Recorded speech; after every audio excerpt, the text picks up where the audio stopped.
तो आज हम बात करेंगे 2015 में आई एक फिलिपिन हॉरर मूवी बिनही के बारे में, जिसे पैड्रिक लोपेस ने डायरेक्ट किया है। IMDb पर बिनही को मिले हैं 5.5 आउट ऑफ 10 और इस मूवी की कहानी अच्छी तो है ही और साथ साथ जंप स्केयर भी काफ़ी बेहतरीन है। हाल ही में मैंने We Are Still Here movie explain की है, चाहो तो आप उसे भी देख सकते हो, लिंक डिस्क्रिप्शन में अवेलेबल है। और चैनल को सब्सक्राइब करके बेल आइकन जरूर दबा देना ताकि आप आने वाले वीडियोस को बिल्कुल भी मिस ना करें।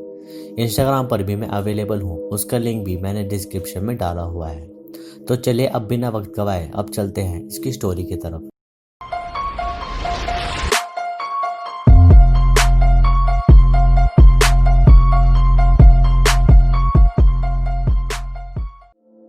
तो मूवी की शुरुआत में हम डैनियल और सिंथिया नामक कपल को देखते हैं और Cynthia 7th month pregnant woman होती है। डैनियल और सिंथिया इससे पहले मनीना नामक जगह पर रहा करते थे, लेकिन कुछ फाइनेंशियल प्रॉब्लम हो जाने की वजह से डैनियल को बगुआ में शिफ्ट करना पड़ा। डैनियल का बचपन बगुआ में बीता था और वो अब वहाँ अपने बचपन के दोस्त एलेक्स के घर रहने आया था, जो कि काफ़ी बड़ा घर था, लेकिन एलेक्स वहाँ नहीं रहता था।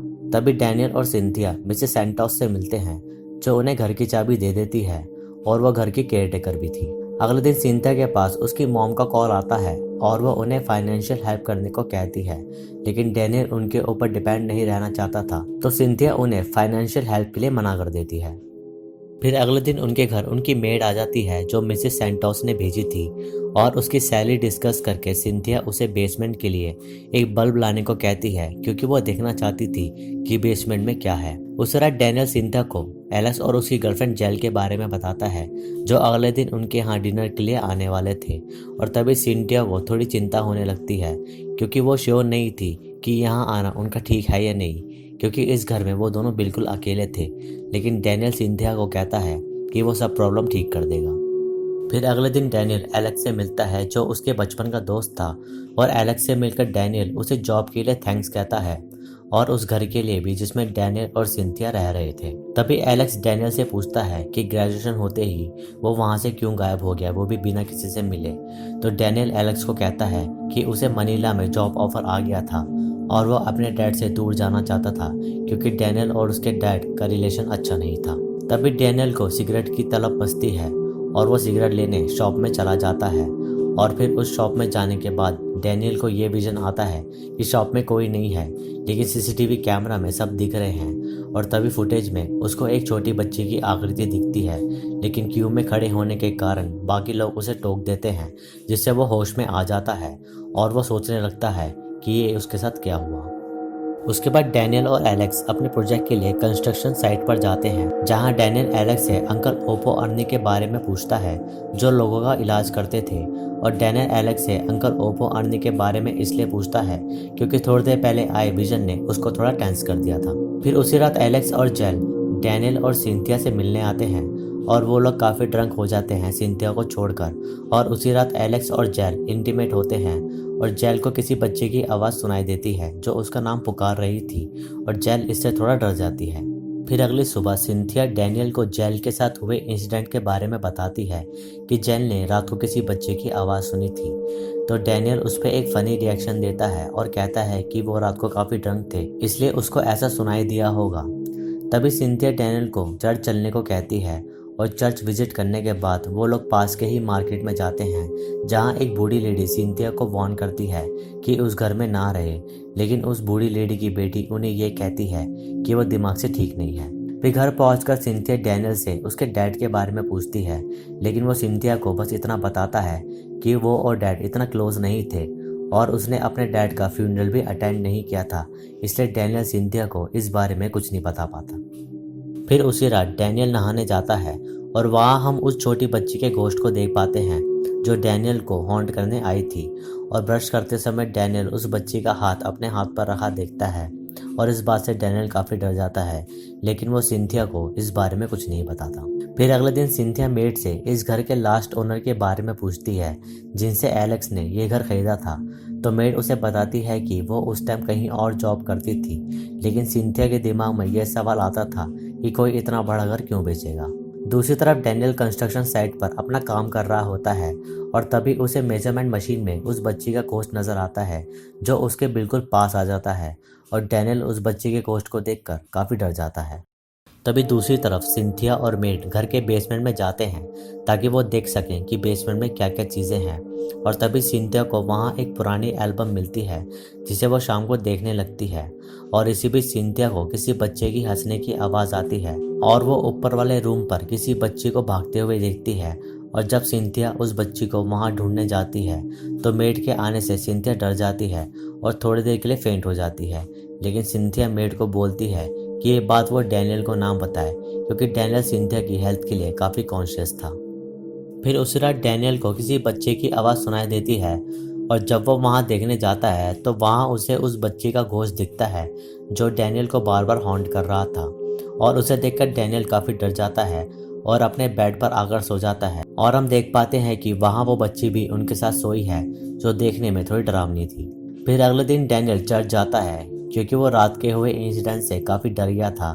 और तभी उसको फिर से वहाँ एक विजन आता है कि चर्च बिल्कुल खाली हो गया है और वहाँ वो बच्ची डैनियल पर फिर से अटैक करने आ रही है। तभी डैनियल का फ़ोन बज जाता है जिससे वो होश में आ जाता है और इस विजन को देखकर डैनियल फिर से काफ़ी डर जाता है। उस रात डैनियल अपना ऑफिस वर्क कर रहा होता है और पेंसिल छीलते वक्त डैनियल की उंगली कट जाती है। और जब वो बाथरूम में उस पर दवाई लगाने जाता है तो डैनियल वहाँ भी उस बच्चे के गोश्त को देखता है जिससे डैनियल डर जाता है। और फिर वो एलेक्स को कॉल करता है ताकि वो अंकल ओप्पो अर्नी के पास जाकर खुद का इलाज करा पाए क्योंकि उसको उस बच्ची का गोश्त काफ़ी हॉन्ट करने लगा था। फिर अगले दिन डैनियल और एलेक्स अंकल ओप्पो अर्नी से मिलते हैं और डैनियल उन्हें अपनी प्रॉब्लम बताता है। तो अंकल डैनियल को एक रिचुअल करने के लिए रेडी करते हैं ताकि वो स्पिरिट उस घर को छोड़ दे। और उसी रात अंकल डैनियल और बाकी लोग मिलकर कुछ रिचुअल्स करने लगते हैं और तभी डैनियल बेहोश हो जाता है और वहाँ वो सिंथिया को पोजेस देखता है और खुद को डेड। और इतना देखकर डैनियल काफ़ी डर जाता है और डैनियल को अब समझ आ जाता है कि वो स्पिरिट सिंथिया पर भी अटैक कर सकती है। फिर उसी रात सिंथिया को उस बच्ची की आवाज़ फिर से आती है और जब वो वहाँ देखने जाती है तो वो बच्ची सिंथिया को भी काफ़ी हॉन्ट कर देती है जिससे वो फेंट हो जाती है और जेल उसे हॉस्पिटल में एडमिट करा देती है। और फिर थोड़ी देर बाद डैनियल भी वहाँ आ जाता है और डॉक्टर उसे बताते हैं कि थोड़ी घबराहट की वजह से वो बस बेहोश हो गई है, बाकी वो और बेबी बिल्कुल ठीक है। फिर सिंथिया डैनियल को रात में दिखी उस बच्ची के बारे में बताती है और अब डैनियल समझ जाता है कि वो बस उसे ही हॉन्ट नहीं कर रही है बल्कि उसकी फैमिली पर भी वो अटैक कर सकती है। और इसीलिए डैनियल मिसेस सैंटोस से मिलता है जो उस घर की केयरटेकर थी ताकि डैनियल पता लगा सके कि उस घर के पहले ओनर के साथ क्या हुआ था। मिसेस सैंटोस डैनियल को बताती है कि एलेक्स के वो घर खरीदने से पहले वहाँ के ओनर के सारे बिजनेस बेकार हो गए थे जिसके कारण उन्हें यूएस में शिफ्ट करना पड़ा और उस घर को छोटे अमाउंट में बेचना पड़ा।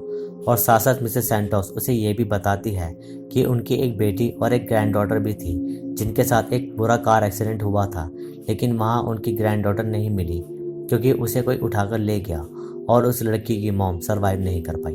तभी डैनियल उनसे उन दोनों माँ बेटी की फ़ोटो के बारे में पूछता है ताकि वो पता लगा सके कि क्या वो वही लड़की है जो उसे हॉन्ट करी है या फिर कोई और। लेकिन मिसेस सैंटोस उसे कहती है कि उसे रिकॉर्ड्स में उनकी फ़ोटो मिल सकती है जिसे डैनियल बाद में ढूंढने चला जाता है। उसके बाद डैनियल को उस बच्ची की फ़ोटोग्राफ्स रिकॉर्ड में मिल जाती है और डैनियल समझ जाता है कि ये वही बच्ची है जो उसे हॉन्ट कर रही है। और इस बात को लेकर डैनियल सिंथिया को कॉल करता है ताकि वो उस बच्ची के बारे में उसे बता पाए, लेकिन कॉल बिजी होने के कारण डैनियल सिंथिया से कांटेक्ट नहीं कर पाता। और तभी डैनियल को डिजीनेस होने लगती है और वो फ्लैशबैक में चला जाता है। फिर डैनियल के फ्लैशबैक में हम देख पाते हैं कि डैनियल एक पार्टी में काफ़ी ड्रिंक कर लेता है और वो ड्रंक होकर कार ड्राइव करता है और ड्राइविंग करते करते वो सिगरेट जलाने की कोशिश करता है जो उसे ठीक से नहीं जलती और वो सिगरेट नीचे गिर जाती है। तभी सामने से हम एक माँ बेटी को कार में आते हुए देखते हैं और सिगरेट ढूंढने के चक्कर में डैनियल और उनका कार एक्सीडेंट हो जाता है जिससे डैनियल काफ़ी घबरा जाता है और वो उस बच्ची को उठाकर हॉस्पिटल ले जाने की कोशिश करता है। लेकिन डैनियल के अंदर ये डर था कि वो पुलिस केस में फंस जाएगा, इसलिए वो बच्ची को हॉस्पिटल नहीं ले जाता। और साथ साथ डैनियल को ये भी लगता है कि वो बच्ची मर चुकी है, इसलिए वो उसे दफनाने की तैयारी करने लगता है। लेकिन तभी उस बच्ची को होश आ जाता है, लेकिन डैनियल तब भी नहीं रुकता और वो उस बच्ची को वहाँ जिंदा दफना देता है और वहाँ से भाग जाता है। तभी कहानी प्रेजेंट में आती है और हम सिंथिया को घर में रोते हुए देखते हैं, क्योंकि न्यूज़ में डैनियल की डेथ की खबर आ रही थी और उससे हमें ये पता चलता है कि डैनियल फ्लैशबैक में जाने की वजह से वो कार कंट्रोल नहीं कर पाया और उसे उसकी डेथ हो गई। और ये एक्सीडेंट उस बच्चे के गोश्त ने ही कराया है, क्योंकि डैनियल ने उसे जिंदा दफना दिया था और बस यहाँ मूवी खत्म हो जाती है। डैनियल ने उस बच्चे के साथ अच्छा नहीं किया, इसलिए उस बच्ची ने डैनियल को ही सबसे ज़्यादा हॉन्ट करा और एंड में उसी का कार एक्सीडेंट कराकर उसे मार दिया। और इस मूवी की कहानी हमें कर्मा के बारे में बताती है कि अगर बुरा करोगे तो आपके साथ बुरा ही होगा, चाहे कुछ भी हो जाए। तो दोस्तों, ये थी बिन्ही की कहानी। वीडियो अच्छी लगी तो इसे लाइक करें, शेयर करें और कमेंट्स में अपना सुझाव दें। सब्सक्राइब करके बेल आइकन जरूर दबाएं नई वीडियोस की नोटिफिकेशन के लिए। इंस्टाग्राम पर भी मुझे फॉलो करें, लिंक डिस्क्रिप्शन में अवेलेबल है। बाकी मैं मिलूंगा आपसे अगली वीडियो में, तब तक के लिए नमस्कार।